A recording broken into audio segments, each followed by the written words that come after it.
Have you ever felt the weight of a wrong choice echoing for years in silence? In the fragile voice of a child, he hears echoes of a brother the entire world tried to silence.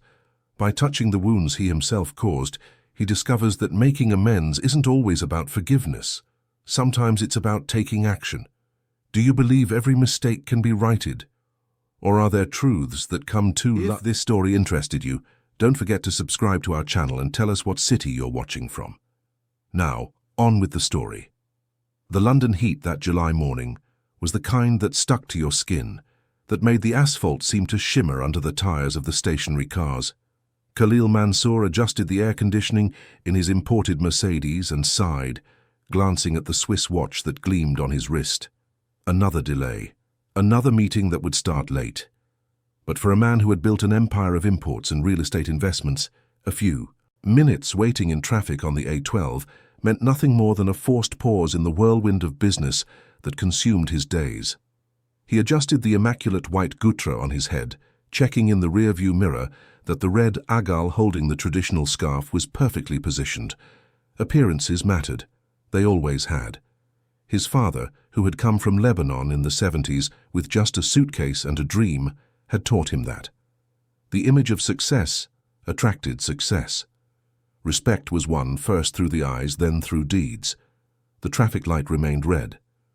Khalil drummed his fingers on the leather steering wheel, thinking about the spreadsheet of numbers waiting for him at the office. The expansion into the Midlands and the North was in its final stages of approval. Birmingham, Manchester, Leeds, cities that were growing and needed high-end developments. He knew exactly how to profit from it. It was then that he saw the girl. She emerged between the cars like a ghost of the present that insisted on being ignored. Small, fragile, in a faded pink dress that had once belonged to another child, perhaps 3 or 4 others before her. Her bare feet trod the hot asphalt with a frightening familiarity. She carried nothing in her hands. She didn't hold out her palm for coins. She didn't offer sweets or tea towels. She just walked between the vehicles with the determined gait of someone who knew this patch of the world all too well. Khalil turned his face away. It wasn't the first time he'd seen children on the streets. London had thousands of them. He contributed to charities, sent generous checks at the end of the year to NGOs recommended by his accountant. He did his part, he believed that. But to look directly, to get personally involved, was another story. It was crossing a line he had learned not to cross. The girl, however, didn't move on. She stopped beside the driver's window, which was ajar just enough to let in a sliver of less suffocating air. Khalil felt her gaze before he even turned his head. It was a silent wait, a presence that demanded attention without uttering a word. When he finally gave in and looked, what he saw unsettled him. The child's eyes were large, dark, too deep for someone her age. There was none of the typical innocence of a 4, maybe 5-year-old girl. There was an understanding, a kind of weary wisdom that made Khalil uncomfortable, as if she saw something in him that he himself preferred not to see. The girl tilted her head slightly to the side, studying him. Khalil felt a shiver run down his neck despite the heat. There was something familiar in that gesture, in that way of observing. But it was impossible. He didn't know this child. He had never seen her before. And then she spoke. Her voice was thin but clear, without fear, without hesitation. "You look like my father." Khalil blinked, certain he had misheard. The noise of the traffic, the impatient horns, the revving engines, it must have distorted her words. He opened his mouth to say something, anything that made sense, but the girl continued, and what she said next made Khalil's world tremble on its foundations. "And my father's name? It's the same one your brother used." Khalil's heart raced. His hands on the steering wheel suddenly felt cold, sweaty. A name. She had mentioned a name. Not out loud, but in the way she said it, in the certainty with which she spoke. Khalil knew exactly who she was talking about. Fabian Mansour, his younger brother. The brother he hadn't seen in 7 years. The brother he had thrown out of the house after a fight that had torn the family in 2. The brother who had disappeared without a trace, without an explanation, without a word of goodbye. Khalil felt his throat tighten. No, it couldn't be. It was impossible. Fabian didn't have children. He wasn't married. He lived a disorganized life, always involved in trouble, always owing someone money, always making the wrong choices. There was no way this girl could be related to him, but her eyes. Those eyes. Khalil knew those eyes. They were his mother's eyes. The light turned green. Behind him, a horn blared, impatient. Khalil didn't move. He couldn't. The girl was still there, standing, looking at him as if she were expecting something, as if she knew he wouldn't just drive away. Another horn, louder, more insistent. A taxi driver gestured angrily out his window.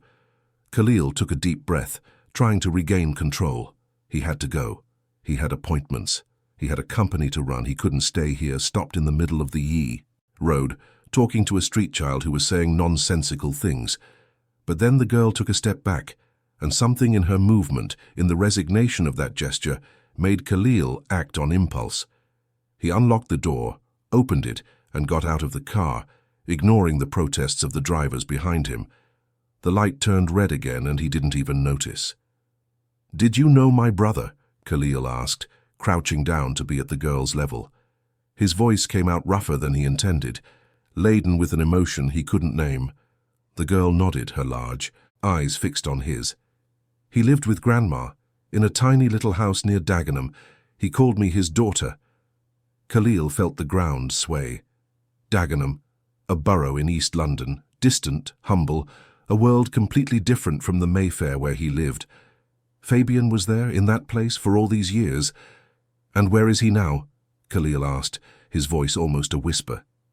The girl looked down for the first time, and Khalil saw something break in that mask of premature maturity. "He left a long time ago, said he was going to find a way to make everything better, but he hasn't come back yet." The pain in the child's voice was real, palpable. Khalil felt something break inside him. Guilt. It was guilt. Heavy, old, buried under years of pride and stubbornness. He had thrown Fabian out. He had told his brother he never wanted to see him again, that he was a disgrace to the family, that his presence only brought trouble. And Fabian had left. Without arguing, without begging. He had just picked up his old backpack and vanished into the rainy June night that Khalil had never been able to completely forget. No, matter how hard he tried. And now there was a girl Fabian had taken in, called his daughter, cared for, a girl who was now alone, begging in the traffic of the country's largest city. "You live with your grandmother?" Khalil asked, still processing it all. "I do, but she's very sick. She can't work anymore. We don't have much to eat at home." The words were spoken without drama, without self-pity, just facts, the naked reality of someone who learns too early that life promises nothing to anyone. Khalil looked around. The cars kept passing. People went on with their lives. No one paid attention to the man in traditional Arab clothing, crouched next to a barefoot girl in the middle of London traffic. He was invisible here, and that feeling was strange for someone accustomed to being noticed, respected, admired. "What's your name?" he asked. "Isabella. But Uncle Fabian called me Bella." Bella. The nickname sounded familiar to Khalil. His mother used to call Fabian Fabi when he was little. That affectionate way of shortening names, of creating intimacy, of turning words into gestures of affection. "Listen, Bella," Khalil said, making a decision he didn't fully understand but knew was the only one possible at that moment. "Can you take me to your grandmother? I'd like to talk to her." The girl studied him for a long moment, as if assessing whether she could trust him. Then she nodded. "It's far. We have to take the bus." Khalil almost smiled at the genuine concern in the child's voice. She was worried about him, about how far he would have to walk, about the discomfort he might feel. As if he weren't a grown man perfectly capable of crossing the city. "Don't worry, we'll go by car. Go." Isabella's face lit up for a second, and for the first time Khalil saw a flash of a child there. Of pure, simple joy at the promise of a car ride, something that for him was as mundane as breathing, but for her represented a small miracle.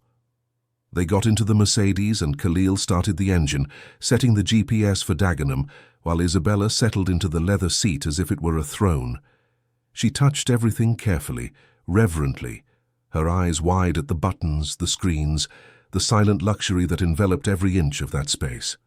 Khalil drove, in silence, following the girl's instructions when the GPS couldn't identify the narrow lanes and unnamed alleys. The city changed around them. The tall, glass-fronted buildings gave way to lower, older constructions. The streets became narrower, the traffic more chaotic. Khalil noticed the curious glances the car received, the strangeness his presence caused. He was out of his territory, in a world he rarely visited, a world he preferred to ignore. But Isabella knew every corner. She pointed out shortcuts, warned of potholes in the road, greeted neighbors who recognized her even from inside the car. She belonged to this place in a way Khalil had never belonged anywhere.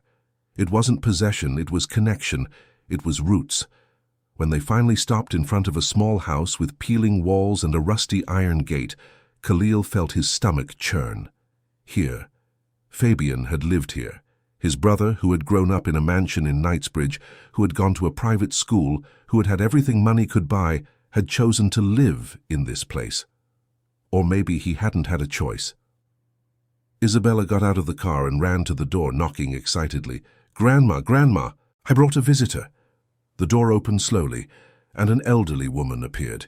She must have been in her 70s, maybe older.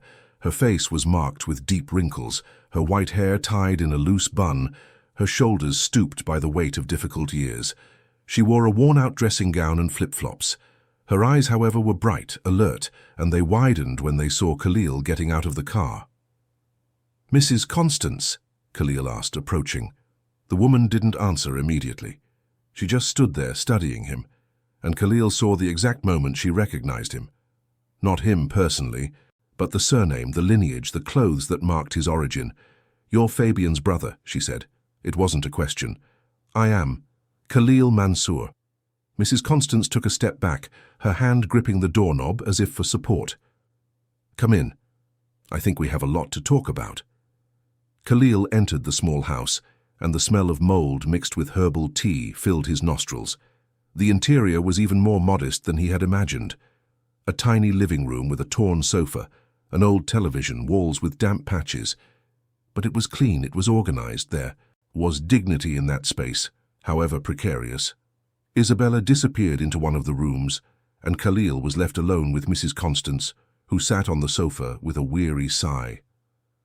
"I never thought I'd see a member of the Mansour family here," she said, her voice hoarse. "Fabian always said you had all forgotten him." Khalil felt the accusation in her words, even though they were spoken without anger. "I didn't know where he was. After he left home, we lost contact." Mrs. Constance gave a bitter laugh. "He didn't leave. You threw him out." The words fell like stones into the silence of the room. Khalil swallowed hard. There was no denying it. There was no way to soften what he had done. "We had a fight. He was involved in some bad things. He owed money to dangerous people. He was putting the family at risk." "He was trying to save your company," Mrs. Constance countered, her voice gaining strength. "He found out your accountant was embezzling money. He tried to tell you, but you wouldn't listen. You preferred to believe the lies your wife and your partners were spreading about him." Khalil felt the world spin. The accountant, Michael Fisher, the man who had worked for the family for 15 years, who was practically part of the company, who had access to everything. "Fabian had proof," Mrs. Constance continued. "Documents, receipts. But before he could show you, you threw him out. And he ended up here in my house because he had nowhere else to go." Khalil sank into the sofa, his legs weak. It all made sense now. The accusations Fabian had made in their last fight, the desperate words Khalil had ignored, certain they were just excuses from an irresponsible brother trying to divert attention from his own mistakes. "And the girl?" Khalil asked, his voice faint. "Fabian found Isabella in a park nearby, abandoned in a cardboard box. She was only a few months old. He couldn't leave her there. He brought her home, registered her as his daughter, cared for her as if she were his own blood. That girl was the reason he stayed on his feet when everything else fell apart." Khalil looked towards the hallway where Isabella had disappeared. His brother had a daughter, not by blood but by choice, and he had loved her enough to give up. everything for her. "Where is Fabian now?" Khalil asked. Mrs. Constance hesitated, and Khalil saw fear in her eyes. "He's alive, but he can't come back yet. There are people who want to harm him because of those documents. He's working as a lorry driver, traveling up country, saving money to get us out of here. But it's taking longer than planned." Khalil closed his eyes. His brother was alive. He was fighting. He was trying to come back, and he had failed Fabian in the worst possible way. "I want to help," Khalil said, opening his eyes and looking at Mrs. Constance. "Let me help. I can take Isabella with me, make sure she has everything she needs. I can pay for your treatment, Ma'am. I can find Fabian and bring him back." Mrs. Constance studied him for a long moment, then shook her head. "Your help comes at too high a price, Mr. Mansour.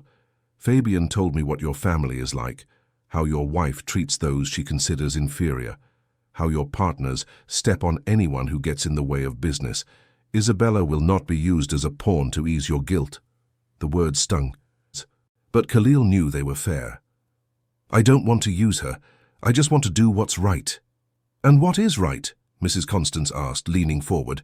"Take her to your mansion and introduce her as your niece? Will your wife accept that? Will your friends respect her? Or will she just be another displaced child belonging nowhere?" Khalil had no answer, because she was right. Yasmin, his wife, would never accept it. She barely tolerated her own nieces when they visited.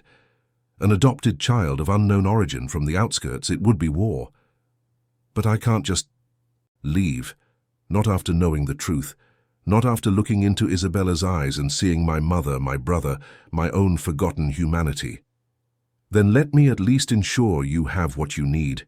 Food, medicine, a safe roof over your heads. It doesn't have to be forever, just until Fabian comes back." Mrs. Constance sighed, weariness taking over her face. "You can help, but not with money, with the truth. Fabian left me a box of documents, proof of what the accountant did. If you take this to the authorities, if you clear his name, maybe he can come back. Maybe we can live in peace." Khalil nodded, feeling something awaken inside him, a determination he hadn't felt in years. "Where are the documents?" Mrs. Constance stood up with difficulty and went to an old cabinet in the corner of the room. From inside, she took out a shoebox tied with string. She handed it to Khalil with trembling hands. "Be careful. These people are dangerous. Fabian almost lost his life because of this." Khalil took the box, feeling its weight in his hands. It wasn't just cardboard and paper. It was a chance for redemption. It was the possibility of fixing what he had broken. "I will fix this," he promised. "I will bring Fabian back. I will get justice." Mrs. Constance looked him in the eye, and for the first time, Khalil saw something beyond suspicion there. "I hope so, Mr. Mansour, because that little girl has already lost too much, and if you fail her like you failed your brother, you'll have to answer for it, not to me, but to yourself." Khalil left that house carrying more than a box. He carried the weight of 7 years of pride, of silence, of wrong choices. But, for the first time in a long time, he felt there was a path forward, a winding, difficult path, full of obstacles, but a path worth taking. As he drove back to his reality of skyscrapers and meetings, Khalil glanced in the rearview mirror one last time. Isabella was at the door waving, and he swore to himself that he would not abandon that child, not like he had abandoned his brother. This time, he would do things differently. This time, he would do it right. The story of Khalil Mansour was just beginning to unfold, and the secrets that Box held were about to change everything he knew about his own life. Night had fallen over London when Khalil finally parked the car in the garage of his Mayfair penthouse. The automatic lights switched on, illuminating the immaculate space where 4 other luxury vehicles rested like trophies of a successful life. He stood still for a moment, holding the steering wheel, looking at the shoebox on the passenger seat as if it might explode at any moment. Documents. Proof. Buried truths that Fabian had tried to reveal and that had cost him his place in the family. Khalil took a deep breath, grabbed the box and got out of the car. His footsteps echoed on the polished concrete as he walked toward the private elevator. The ride up to the 22nd floor was silent, Just the soft sound of the ambient music he no longer noticed, so accustomed was he to it. The doors opened directly into the penthouse's living room. Everything in it breathed calculated elegance. Italian designer furniture, paintings by contemporary artists, carefully selected by a curator. Travertine marble floors that reflected the light from crystal chandeliers. It was beautiful. It was perfect. It was utterly soulless. Yasmin was sitting on the white sofa, flipping through a design magazine, a glass of white wine in her hand. She looked up as Khalil entered, and her impeccably made-up face creased into a frown of disapproval. "You're late. You missed dinner with the Atkinsons." Robert was keen to talk about the Birmingham project. Khalil placed the box on the glass console table by the entrance, removing his gutra and argal with mechanical movements. Something came up. Yasmin took a sip of her wine, her eyes scanning Khalil from head to toe. "What kind of something makes you stay out? All day without answering my calls?" "A child." The answer came out before Khalil could filter it. Yasmin blinked, confused. "What do you mean, a child?" Khalil walked over to the bar, pouring himself a whiskey. He needed something strong for the conversation he was about to have. "I found a girl in traffic today, a girl who claims to be Fabian's daughter." The silence that followed was dense, heavy. Khalil turned and saw Yasmin's face harden, her lips tightening into a thin line. "Fabian," she repeated, each syllable laced with contempt. "Your brother who disappeared years ago and was a dead weight to this family?" Khalil gripped the glass tightly. "He wasn't a dead weight. He was trying to warn us about fraud in the company." Yasmin let out a dry, humorless laugh. "Fraud? Khalil, your brother was a loser. He drank too much, got involved with the wrong people, was always borrowing money. You did the right thing by sending him away. Don't come to me now with this redemption story just because some little street brat showed up claiming to be a relative." The way Yasmin said street brat made something inside Khalil tighten. He took a long sip of the whiskey, letting the liquid burn his throat. "She's a child that Fabian took in and raised. And I have proof of what he was trying to tell us." He pointed to the box. Yasmin looked at it as if it were contaminated. "Proof of what?" "That Michael has been embezzling money from the company for years, that he forged documents to frame Fabian, that we threw out an innocent man while harboring a thief." Yasmin stood up, placing her glass on the coffee table with more force than necessary. "This is ridiculous. Michael has worked for your family forever. He's trustworthy, he's efficient. Are you willing to destroy the reputation of a loyal employee because of some old papers your failure of a brother left behind?" Khalil took a step toward his wife, and there was something new in his eyes, a hardness Yasmin wasn't used to seeing. "I'm going to investigate. I'm going to get to the bottom of this. And if it's true, I'm going to correct the mistake I made." Yasmin crossed her arms, her posture becoming defensive. "And this child, what do you intend to do with her?" "Help her. Make sure she has what she needs until Fabian comes back." Yasmin's eyes narrowed. "Back? He's alive?" "He is. Working as a lorry driver up country. He couldn't return because he's afraid of repercussions." Yasmin paced the room, her high heels clicking on the marble. Khalil knew her well enough to know she was calculating, thinking, planning her next move. "Listen to me, Khalil," she said, turning to face him. "I didn't marry you to become a social worker for missing brothers and their street kids. We've built a life here, a reputation. You are respected in the business world. You have multi-million-pound contracts in the pipeline. And now you want to throw it all away for what? Guilt? Cheap sentimentality?" "It's not sentimentality, it's justice." Yasmin laughed, and the sound was icy. "Justice? Khalil, wake up. The world doesn't run on justice. It runs on power, money, and influence. Things you have and your brother never did. If you start digging into this, you'll make enemies. Michael has connections. He has information on a lot of people. Do you think he's just going to stand by while you accuse him?" "So it's true," Khalil said, and it wasn't a question. You knew Michael was stealing." Yasmin hesitated for a fraction of a second, but it was long enough for Khalil to see the truth. "I knew there were irregularities, but I also knew Michael was useful.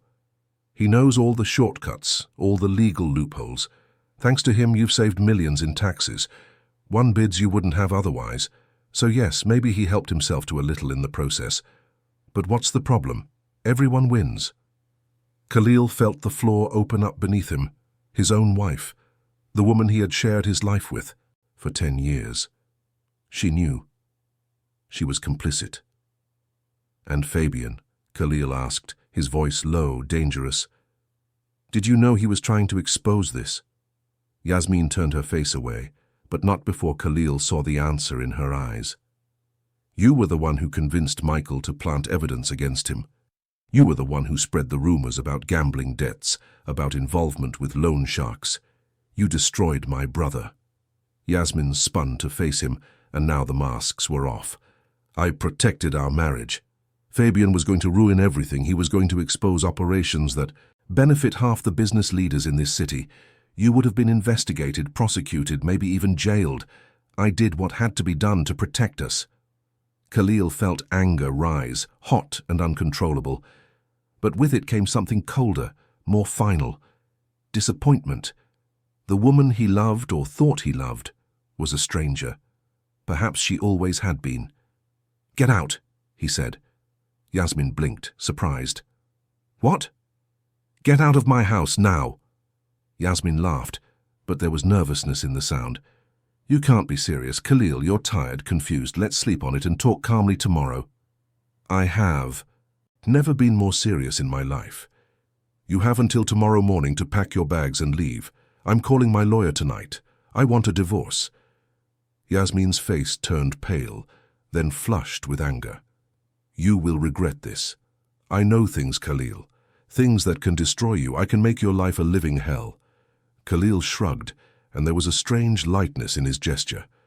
Do what you want, but it won't be worse than spending another day married to someone who betrayed my brother, who manipulated my family, who only cares about money and appearances.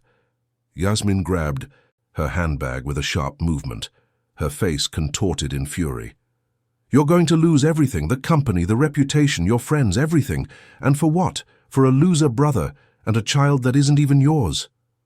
Maybe, Khalil replied, but I'll sleep peacefully for the first time in years.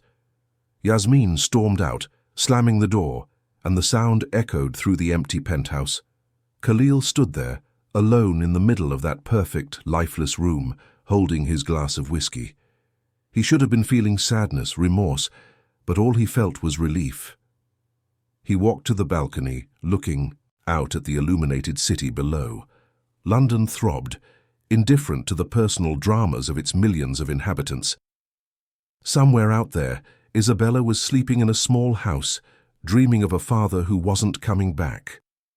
On some lost road in the countryside, Fabian was driving his lorry, thinking of the daughter he had left behind. And he, Khalil Mansour, was about to destroy everything he had built. But for the first time, it didn't feel like a tragedy. It felt like a liberation. The following days were a whirlwind. Khalil hired the best lawyers, independent auditors, private investigators. The box Fabian had left was a goldmine of information. Spreadsheets showing embezzlement totaling nearly £20 million over 7 years. Fake contracts, doctored invoices, offshore accounts. Michael Fisher wasn't just a dishonest accountant. He was part of a larger network involving politicians, other businessmen, corrupt inspectors. Khalil knew that by opening this Pandora's box, he was declaring war.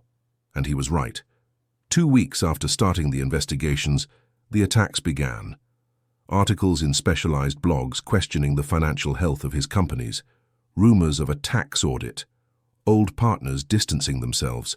Contracts being re-evaluated. Yasmin had made good on her threat. She had leaked information, distorted facts, used every contact she had to tarnish Khalil's reputation. The divorce was being fought dirty, with her demanding half of everything and threatening to make public every intimate detail of their life together. But Khalil didn't back down. For the first time in his life, he was fighting for something bigger than profit. He was fighting for truth, for justice, for redemption. He visited Isabella and Mrs. Constance twice a week, bringing groceries, paying the electricity and water bills, ensuring the old woman had access to the best doctors. Isabella began to see him with less suspicion, And gradually, those deep, sad eyes started to shine with something that might have been hope. One afternoon, while Khalil was helping Mrs. Constance organize her medications, Isabella approached with a drawing. "I made this for you," she said, holding out the paper. It was a simple drawing made with worn-out colored pencils. It showed 3 people holding hands, a child in the middle, a man on either side. Above them, a yellow, lopsided sun. "Who are these people?" Khalil asked, his voice cracking. "It's Daddy Fabian, me and you, because Grandma said you're helping us, and people who help are family too." Khalil held the drawing carefully, as if it were the most precious object in the world. He felt his eyes burn, and he wasn't ashamed of the tears that began to fall. Mrs. Constance placed a hand on his shoulder. "You're doing the right thing," she said quietly. "Fabian would be proud." Khalil nodded, unable to speak. He put Isabella's drawing in his wallet, where once there had only been credit cards and banknotes. Now there was something more valuable. There was affection. There was meaning.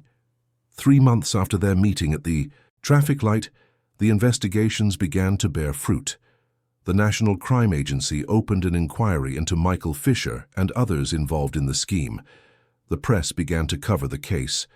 Khalil had to give a statement, explain how he had been deceived, show the evidence his brother had collected. It was humiliating, it was exposing, but it was honest. And in the midst of it all came the news he most expected and most feared. Fabian had been located. He was at a service station near Leeds, admitted to the local hospital after an accident with his lorry. Nothing serious, just a broken arm and bruises. But he was there, alive, real, within reach. Khalil didn't think twice. He got in his car and drove the 200-odd miles that separated him from his brother.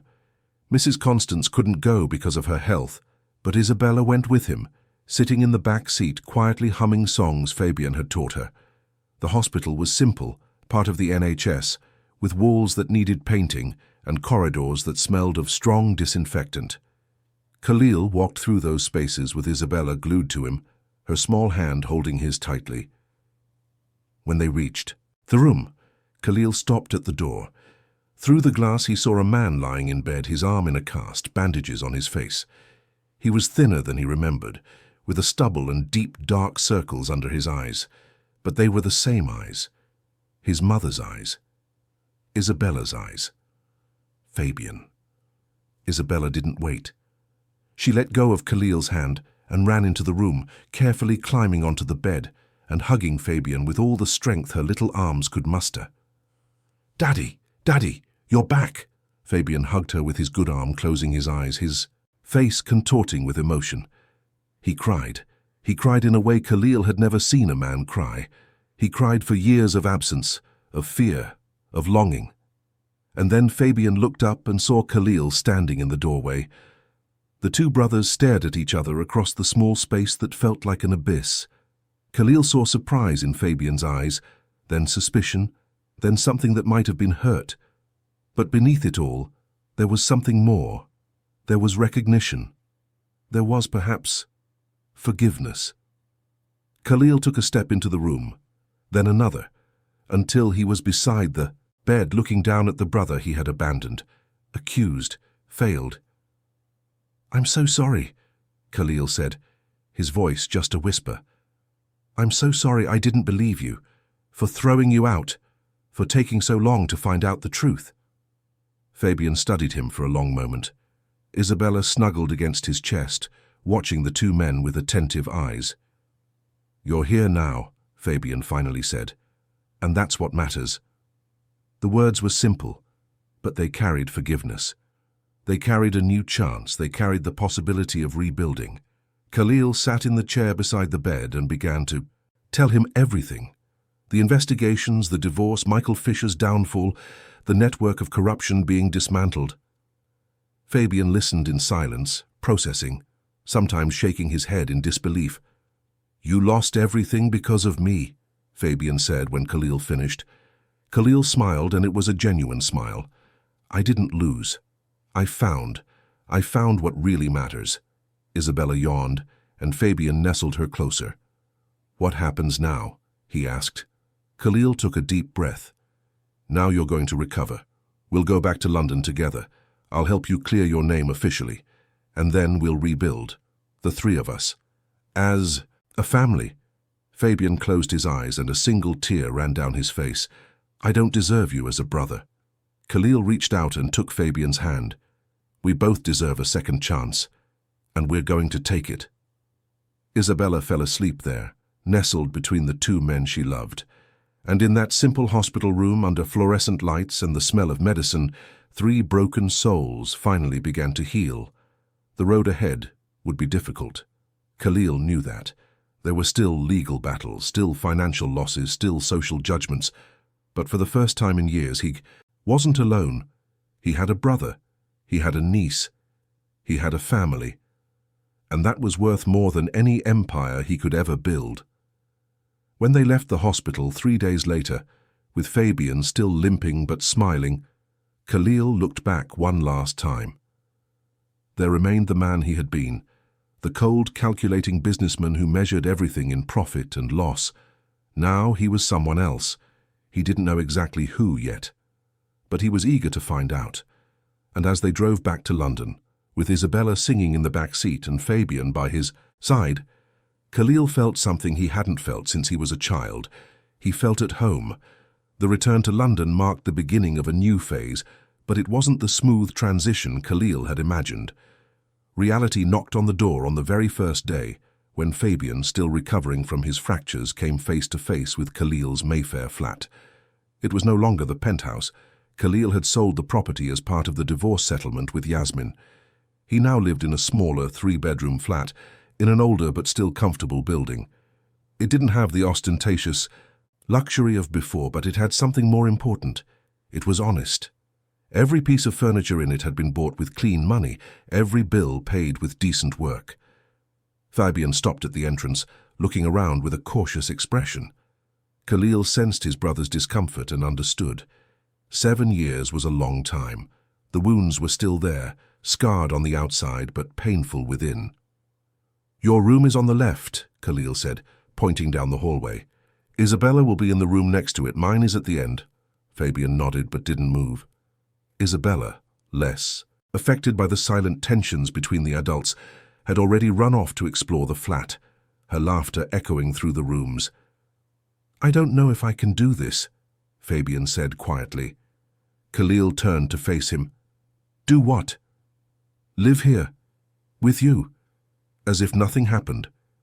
Khalil took a deep breath, choosing his words carefully. I'm not pretending nothing happened.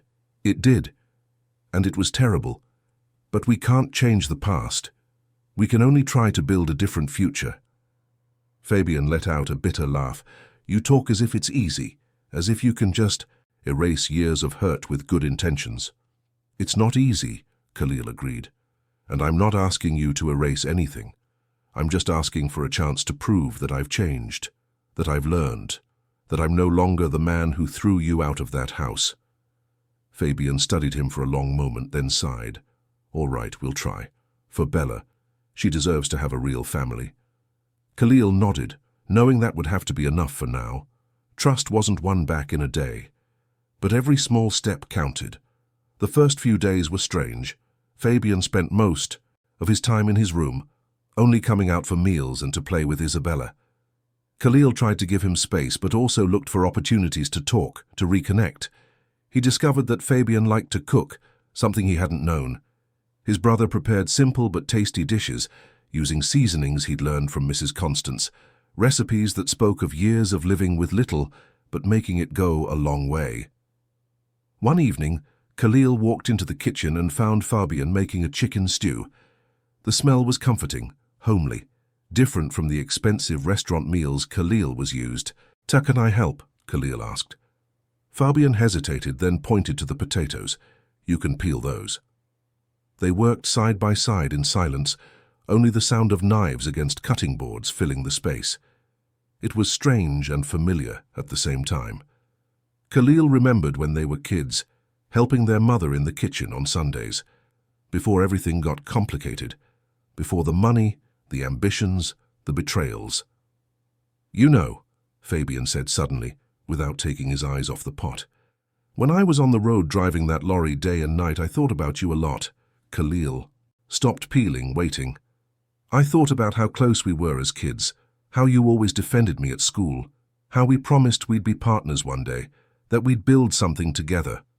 Fabian's voice faltered, and he paused to take a deep breath. "And then I'd think about how it all fell apart, how you believed the lies, how you sent me away without even giving me a chance to explain." "I know," Khalil said, guilt heavy in his words. "I was wrong. Completely wrong." Fabian turned to face him, and there were tears in his eyes. "Do you know what the worst part was? It wasn't being thrown out, it wasn't losing my place in the company, it was losing my brother. It was feeling like everything we built together, all those childhood promises, meant nothing." Khalil put down the knife and took a step towards Fabian. "It meant something, it means something. I should never have doubted you. I should never have chosen the money, the company, my pride over you, and I'll spend the rest of my life trying to make up for it."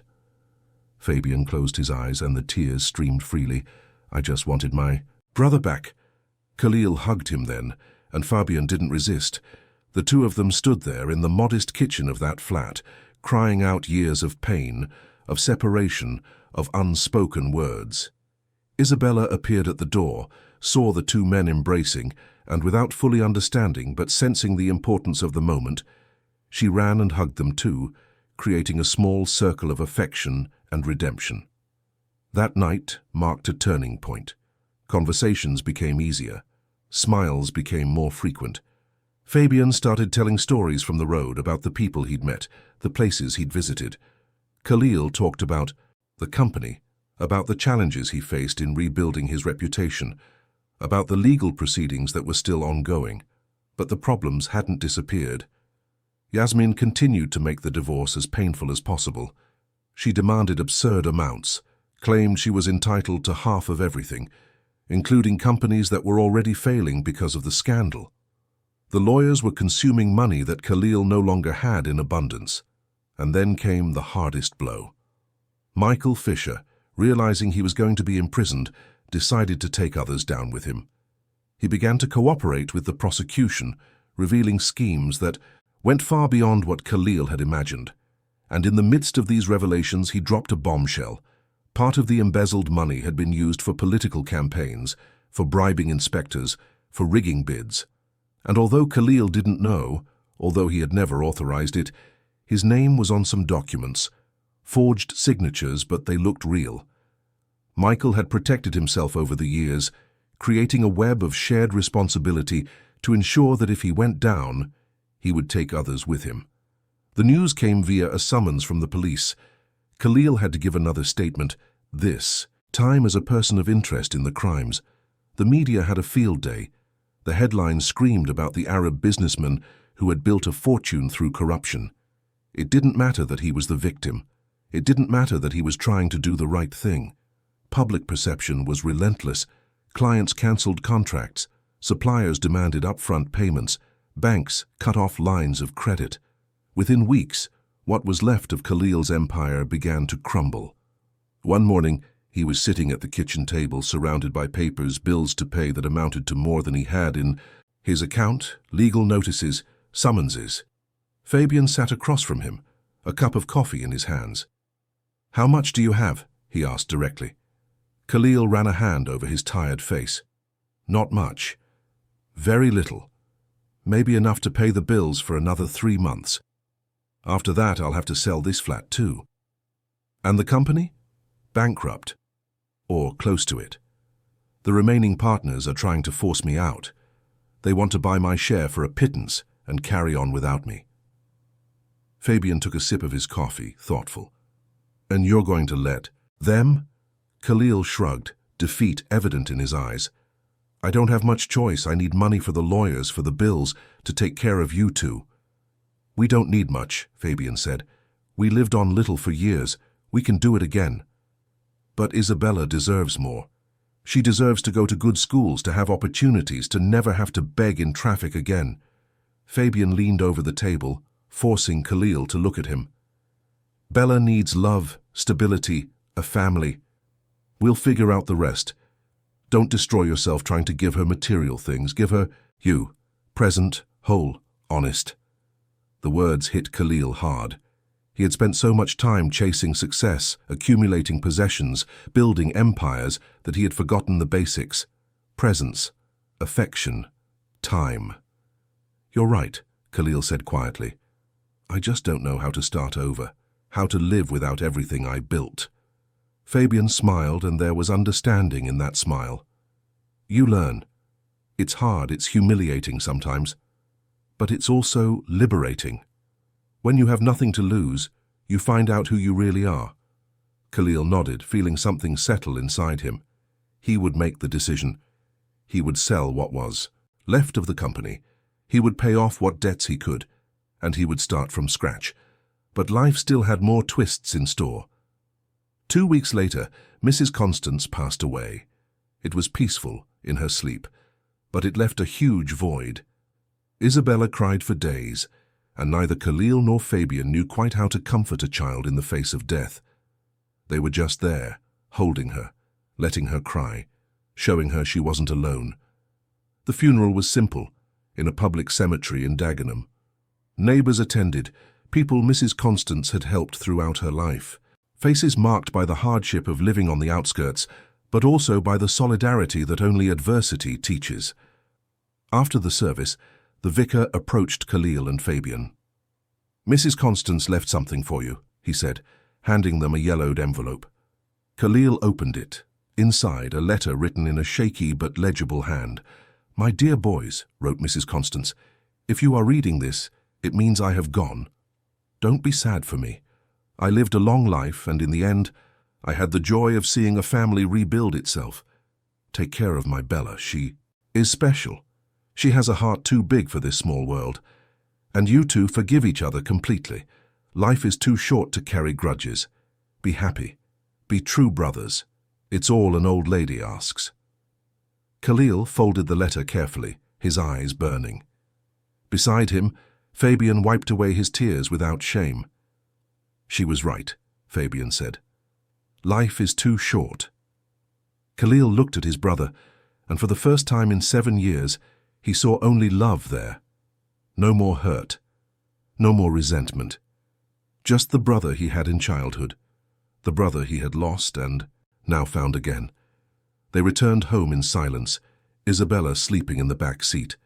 The girl had grown in recent months, no longer the scared child who had asked for help at the traffic light. Now her face had color, she wore clean clothes, she went to school. But above all, she had a family. That night, while Isabella slept, Khalil and Fabian sat on the flat's balcony, looking out at the city lights. Remember when we were kids? Fabian asked. And we dreamed of conquering the world? Khalil smiled. I remember. You wanted to be a racing driver. I wanted to own a multinational company. Fabian laughed. Look how that turned out. You owned a company and I drove a lorry. Not exactly what we planned. But we're here, Khalil said, together, with a beautiful daughter. And that's worth more than any old dream. Fabian was silent for a moment, then asked, What will you do now after you sell everything? Khalil thought. For the first time in years, he didn't have a detailed plan, a 5-year strategy, profit projections. I don't know, he admitted. Maybe we'll start something new, small, honest, something we build together. I like that. Together. And then Khalil had an idea. Do you remember our grandfather's farm in Devon? Fabian nodded. That piece of land near Exeter. We used to spend holidays there when we were kids. It's still ours. It was never sold. It's abandoned, but it's ours. Fabian turned to look at his brother, his eyes beginning to shine. Are you thinking what I'm thinking? Khalil smiled, and it was a genuine smile, full of possibilities. I'm thinking maybe it's time to go back to our roots, to raise Isabella in a place with space, fresh air, to start over by doing something with our hands, planting, building, something real. Fabian stood up, excited for the first time in weeks. We could have a vegetable garden, raise chickens. Bella would love it. And we wouldn't need much money. We could live simply. The two brothers looked at each other, and there on that balcony a new dream was born. Not of wealth, not of power, not of an empire, but of simplicity, of honest work, of family. If you were in Khalil's shoes, would you have given up all the luxury and comfort to rebuild your life with your brother in the countryside? Or would you have tried to save the business at any cost? Let us know in the comments. In the following weeks, they planned. Khalil finalized the sale of what was left of his companies, paid off as many debts as he could, and reached a settlement with Yasmin, where she got almost everything but in return signed the divorce papers without further delay. When he was done, he had some savings left. Not much, but enough to start. They told Isabella the plan, and she reacted with an enthusiasm only a child could have. She drew pictures of what the house would look like, with a garden full of flowers, a swing hanging from a tree, chickens running free in the yard, and on a Saturday morning, they loaded 3 modest suitcases into the car, locked the flat that would soon be sold too, and hit the road for Devon. The journey was long but full of laughter. Fabian told stories from the road, Isabella sang songs she had learned at school, and Khalil discovered that driving without a rush, without an urgent destination, was a form of meditation. When they arrived at the farm, the sun was setting. The property was exactly as Khalil remembered. The main house needed repairs, the land was overgrown with weeds, the fence was down in several places, but there was potential, there was possibility, there was a new beginning. Isabella ran out, exploring every corner, her laughter echoing across the land that would soon be her home. Fabian placed a hand on Khalil's shoulder. "It's perfect." Khalil looked around. There was no luxury, no immediate comfort, but there was peace, there was brotherhood, there was a chance to build something real. "Yes," Khalil agreed, "it's perfect." And as the sun disappeared, over the horizon, painting the sky orange and pink, 3 wounded but healing souls began to imagine the future they would build there, together, far from the noise of the city, far from the betrayals and the lies, far from everything that had almost destroyed them. There, on that forgotten piece of land, they could finally be just what they were always meant to be, a family. The first few months on the farm were challenging in ways Khalil had never imagined. Waking up before sunrise was nothing new for a businessman used to early meetings, but doing it to feed chickens, mend fences, and weed. A vegetable garden was a completely different kind of exhaustion. It was physical, honest, and at the end of each day, he slept deeply, without the nightmares that had haunted him in London. Fabian adapted more quickly. Years of living with little, years of doing manual labor when necessary, had given him a resilience that Khalil was learning to admire. His brother would wake up singing, make strong coffee that they drank on the porch while planning the day, and work with a smile on his face that Khalil hadn't seen since childhood. Isabella flourished like a plant finally planted in the right soil. She helped in the garden, collected eggs, chased butterflies, climbed trees. The evenings were filled with stories told around the table, colorful drawings scattered on the floor, laughter that echoed through the old house that was slowly coming back to life. Khalil had enrolled Isabella in the school in the nearest town. It was a simple state school, but the teachers were dedicated, and the girl learned quickly. She made friends, took part in performances, and brought home schoolwork that Khalil and Fabian proudly hung on the refrigerator. Isabella's transformation was the greatest reward. The girl he had found at the traffic light, with sad eyes and dirty clothes, had become a vibrant child, full of dreams, who spoke about the future with excitement.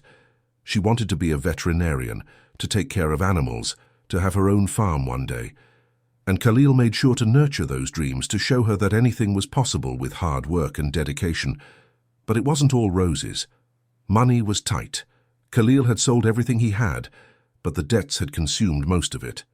What was left they invested in, renovating the house in tools, seeds, and animals.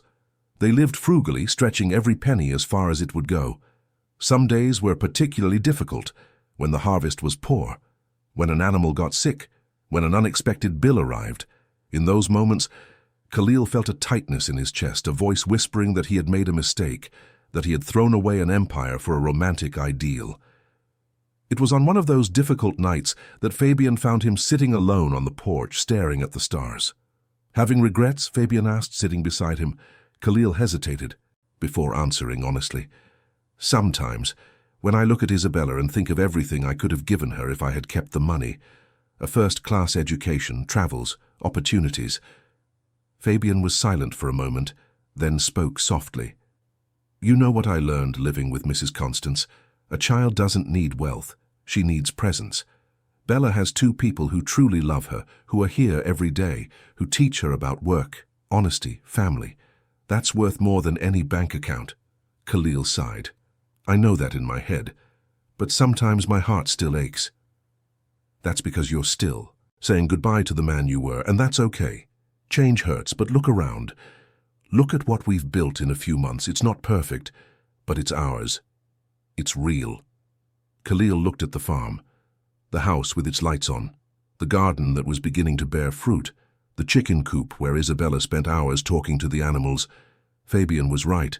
It wasn't the empire he had imagined building, but it was infinitely more valuable. Thank you, Khalil said, for not giving up on me, for giving me this chance. Fabian smiled. We're brothers, that's what brothers do. And in that moment, Khalil felt something definitively let go inside him. The last piece of resistance, of wounded pride, of regret. He was exactly where he needed to be.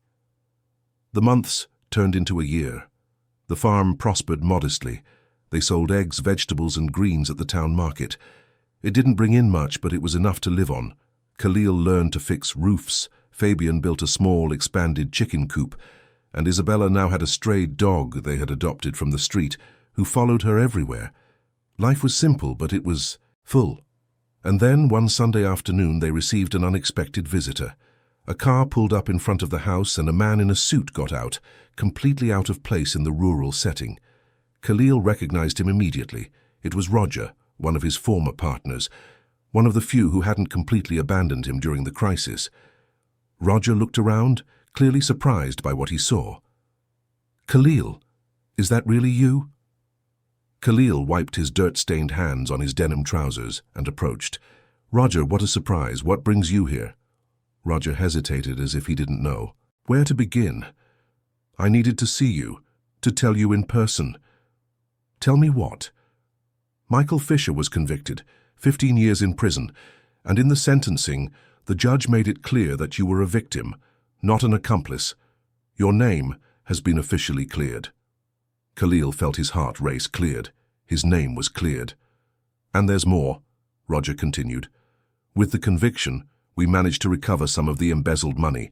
The court has ruled that you're entitled to restitution. It's not everything, not even close, but it's a few million. Enough for you to start over, to come back. The words hung in the air. Come back. Start over. Khalil could see the path unfolding before him. With that money, he could re-enter the market, rebuild a company, go back to being the successful businessman he once was. But then he looked at the house. Isabella appeared at the door, her hair in messy braids, her simple dress stained with grass, the dog at her side. She waved excitedly. Uncle Khalil, come see. The hen laid 3 eggs today. Fabian appeared behind her, a hand on the girl's shoulder, smiling, and in that moment Khalil knew his answer. He turned to Roger. I appreciate you coming all this way to tell me, I really do, but I'm not coming back. Roger blinked, confused. You're not?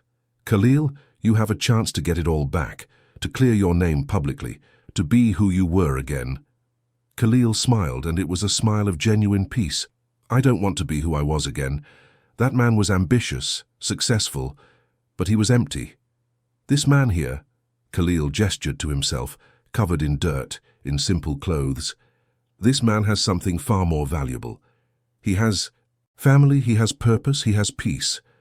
Roger looked around again, this time with different eyes. You're serious? Completely. Take the restitution money and donate it to charities, to children's homes, to people who need it more than I do. Roger shook his head in disbelief. You're crazy. This is the kind of second chance few people get. I've already had my second chance, Khalil said, looking at Isabella and Fabian. And she's right here. Roger stayed a few more minutes trying to argue, but eventually realized that Khalil was adamant. As he drove away, he waved from the car. window, still clearly unable to believe the decision he had witnessed. Fabian approached Khalil after the car disappeared down the dirt road. "Did you really turn down millions?" Khalil shrugged. "The money would have tempted me to go back to that life. And I don't want that life, I want this one." Fabian hugged his brother, and there was pride in that hug. "You're a better man than I ever thought you could be." "I'm a better man than I ever thought I could be," Khalil corrected. That decision marked a definitive turning point. Khalil was no longer the businessman, in exile waiting for a chance to return. He was a farmer, a father, a brother, and he was at peace with it. The years passed. Isabella grew up, going from a child to a teenager. She held on to her dream of becoming a veterinarian, and Khalil and Fabian saved every penny they could to ensure she could study.